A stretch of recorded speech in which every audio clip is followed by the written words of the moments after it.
Bismillahirrahmanirrahim. Assalamualaikum warahmatullahi wabarakatuh. Sebenarnya kalau dilihat dari sisi ilmu kedokteran, banyak ya kasus dari sisi morfologi spermanya tidak bagus, gerak spermanya lambat, geraknya mundur, bukannya maju malah mundur ya. Ada miom, ada penyempitan saluran sel telur, misalnya sel telurnya itu kecil semua ya, atau tidak matang sel telurnya. Jadi itu ada beberapa kemungkinan. Jadi kasus di sini berhubungan dengan akhlak itu beda-beda ya. Jadi kalau kata dokter ini si suami dan si istri sama-sama normal, itu insya Allah keduanya ini diingatkan oleh Allah Ta'ala agar melebihkan yang selama ini sudah hormat, sudah sayang pada kedua orang tuanya, disuruh lebih hormat, lebih sayang. Yang selama ini si istri dan si suami sudah saling menghormati, saling menyayangi, ditambah lagi ya, lebih hormat pada suami, lebih sayang pada suami, lebih hormat pada istri, lebih sayang pada istri. Jadi kalau memang dari sisi ekornya terputus ya, ini berarti yang bermasalah si suami ya. Kalau ekornya terputus, kata dokter kekurangan hormon ya. Iya, tetapi itu kan ya tetap ada dosa loh itu. Yang bisa membuat sperma itu begitu tuh ya karena ada dosa. Karena ada dosa sehingga Allah itu mengingatkan dengan spermanya terputus. Kalau sudah nggak ngambekan, insya Allah sperma berikutnya bagus kok. Jadi sperma terputus itu dulu ya si suami ini sering ngambekan dengan bapaknya atau ibunya. Jadi kalau emosi itu ya biasanya gampang ngambek ya. Ya kalau memang pingin normal kembali ya gampang sebenarnya ya. Ya nggak ngambekan lagi. Terus dosa yang dulu tetap dimohonkan ampun pada Allah dan minta maaf kepada kedua orang tuanya. Dan itu harus diulang-ulang ya, minta maafnya. Terus dibuktikan gak ngambekan lagi. Insya Allah ekornya gak terputus. Kalau sperma gampang mati, itu tadi kan ekornya terputus ya. Kalau sperma gampang mati itu emosinya biasanya meledak. Tadi kan ekornya terputus karena ngambekan. Kalau marah diem ya. Kalau spermanya gampang mati, emosinya itu biasanya meledak keluar. Nah, itu gampang mati. Ya, cepat sekali matinya biasanya seperti itu. Jadi kalau sudah berusaha memperbaiki akhlak, nggak emosian lagi, emosinya itu nggak keluar, pokoknya nggak emosian, ya insya Allah ya spermanya ya nggak mati. Jadi Allah itu sudah memberikan cara dalam Al-Quran ya. Kalau ingin dapat momongan itu kan termasuk rezeki ya. Sudah dijelaskan dalam Al-Quran. A'udzubillahi minasyaitonirrajim. Bismillahirrahmanirrahim. Wa fis sama'i rizqukum wa ma tu'adun. Sebenarnya Allah itu sudah memberikan cara-cara supaya dapat rezeki. Termasuk momongan itu kan rezeki ya. Bagaimana kita bisa menjemput rezeki yang ada di langit itu, yang sudah dijanjikan oleh Allah? Sebenarnya sudah dijelaskan, innahum kanu qabla dzalika muhsinin. Jadi cara menjemput rezeki itu sebenarnya ya harus berbuat baik. Berbuat baik, jangan berkata pada orang tua, berpikiran baik. Jadi berbuat baik itu bukan hanya sholat dan baca Quran saja ya, tapi akhlaknya terhadap orang tua, mertua, terhadap suami, terhadap istri, terhadap saudara-saudara kita itu harus baik. Jadi kalau memang yang bermasalah itu spermanya, kata dokter gampang mati, ya jangan emosian, emosi yang meledak, yang keluar. Kalau kata dokter ekornya terputus, ya jangan ngambekan. Nah, ini tolong digarisbawahi ya biar ingat. Jadi cara Allah mengingatkan kita itu seperti itu. Ya, kalau para nabi ya beda ya. Jadi kalau Allah itu bicara dengan Rasul itu beda dengan kita. Ya, kalau berdialog dengan para Rasul seperti Nabi Musa itu ya beda. Jadi Allah itu berdialognya sama kita itu bukan seperti kepada Nabi Musa ya. Bukan seperti kepada para Rasul dan para Nabi ya. Para Nabi dan Rasul itu memang beda. Tapi kalau bicaranya Allah ke kita itu ya dengan teguran, dengan musibah, dengan kenikmatan ya seperti itu.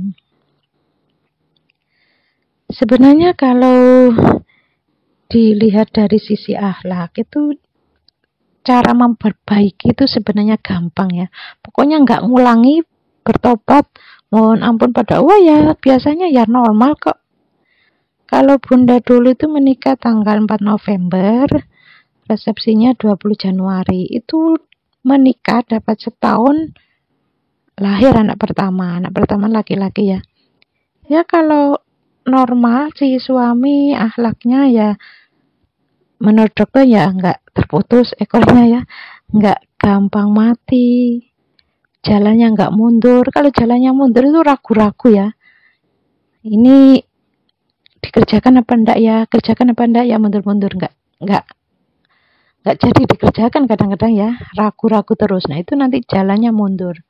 Jadi kalau ekornya tuh jalannya maju ke depan gesit, itu biasanya ya si suaminya itu rajin ya, enggak males. Jadi kalau gampang mati itu emosian, terputus itu ngambekan. Kalau sperma encer itu ya juga beda ya.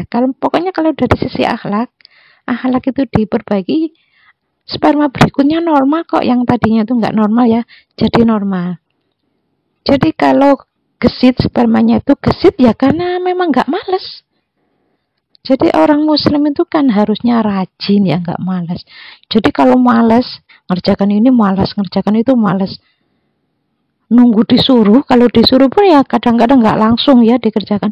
Memang dasarnya memang malas, makanya ya males ya spermanya tuh nggak normal, nggak gesit, diem aja.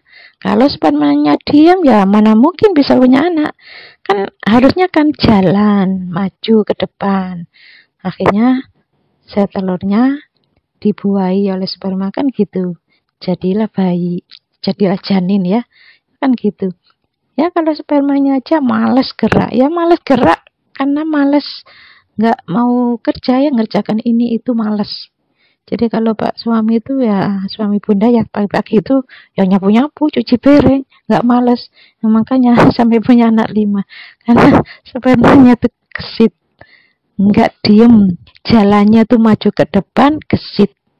Ya, untuk para remaja putra dan putri, kalau mau menikah persiapkan akhlak yang baik terhadap kedua orang tua.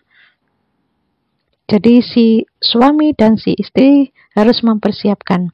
Bagi yang sudah menikah kok nggak mampu berbuat baik ya, nanti siap-siap ya.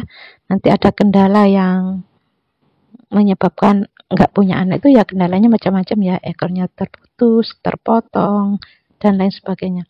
Kalau dari wanita ya biasanya itu tadi sel telurnya gak bagus ya, sering menyimpan jengkel dengan ayahnya atau ibunya, yang paling banyak biasanya dengan ayahnya. Jengkel sangat kuat disimpan dan bertahun-tahun ya nanti bermasalah di sel telurnya. Kalau di rahimnya gak normal, rahimnya gak normal, sel telurnya gak normal, itu biasanya bermasalah dengan ayah dan ibunya. Atau mulut rahimnya itu, kalau dokter mengatakan biasanya penebalan mulut rahim. Nah, itu berjiwa dingin.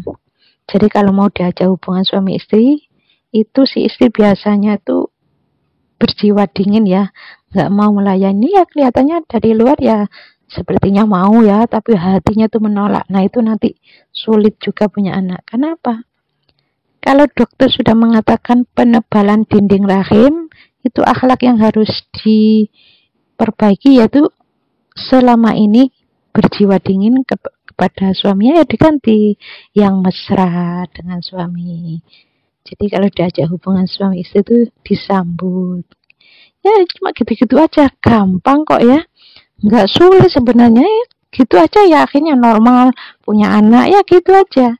Jadi sebenarnya kalau dilihat dari sisi akhlak, itu memang beda dengan dokter ya. Kalau dokter mengatakan ini itu ya, kan ada orang bilang, aku ini sudah ke dokter, sudah keliling-keliling kemana-mana, katanya normal kok gak punya anak. Nah, mungkin Allah belum mentakdirkan itu sebenarnya. Kalau kata dokter suami istri sama-sama normal, Allah itu mengingatkan, disuruh melebihkan, lebih sayang, lebih hormat pada kedua orang tua, kepada kedua mertua, kepada suami dan istri. Atau yang kedua, karena si istri punya masalah. Jadi kalau dokter mengatakan suami dan istri sama-sama normal, itu biasanya masalahnya di wanitanya karena sering menyimpan jengkel dengan ayahnya, seperti itu. Atau yang kedua, disuruh melebihkan kepada kedua orang tuanya, lebih sayang, lebih hormat. Jadi yang selama ini sudah sayang pada mertua, ya dilebihkan, lebih sayang, lebih hormat. Orang tua dan mertua kesukaannya apa, itu dibelikan ya. Kalau sukanya martabak manis, ya belikan. Kalau sukanya mie goreng misalnya, ya belikan. Jadi lebih hormat, lebih sayang. Kalau habis sholat, cium tangan, ya kalau bisa ya setiap hari ya. Minta maaf, cium tangan sambil minta maaf. Jadi kalau yang selama itu jarang-jarang memberi, ya diganti, lebih sering memberi, ya insya Allah punya momongan. Ya mudah-mudahan video ini ada manfaatnya ya. Assalamualaikum warahmatullahi wabarakatuh.